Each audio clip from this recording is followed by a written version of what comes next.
Les travaux de la 17e édition de l'espace d'interpellation démocratique et EID sont en cours. Sur 110 interpellations, 35 ont été lues devant le jury. En dehors des 35 dossiers retenus, 39 ont eu une suite à donner et 36 ont été rejetés par la commission d'organisation.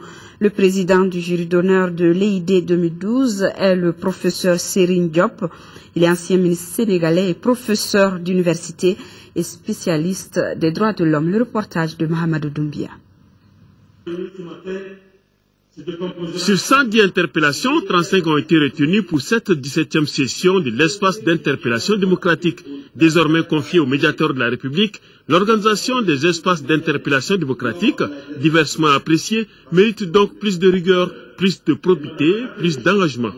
En considération de certaines critiques émises à tort ou à raison sur les conclusions de l'EID, je souhaite vivement que ce forum s'arrache progressivement à la pesanteur de la routine et à la répétition souvent déconcertante des mêmes interpellations.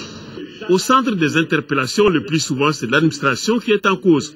Je voudrais souhaiter que notre administration n'oublie jamais que notre système de fonction publique est défini et bâti autour de 3 valeurs fondamentales qui sont la probité, l'impartialité et l'efficacité.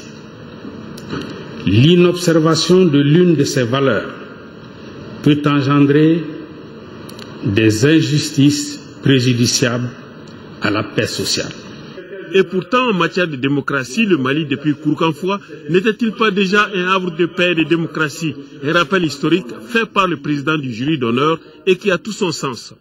J'estime que, comme en 1236, si l'on retient la date proposée par les historiens par rapport à la charte du Mandé, le grand peuple malien, là aussi, donne à l'Afrique et au monde un exemple de volonté de bonne gouvernance. Ce qui se passe au nord du Mali ne se passe pas seulement au Mali, il se passe en Afrique et en particulier en Afrique de l'Ouest.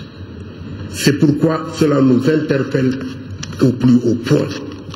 Et c'est pourquoi aussi nous voulons nous sentir particulièrement responsables, co-responsables dans toutes les actions qui seront engagées pour le retour à l'intégralité et à l'intégrité du Mali dans sa partie nord. Au cours de leur discours, les représentants des associations et organisations des droits de l'homme ont fustigé les groupes islamistes armés qui sévissent au nord et qui, au nom d'une charia triée sur mesure, se livrent à des viols, des violations flagrantes des droits de l'homme allant jusqu'à l'humiliation.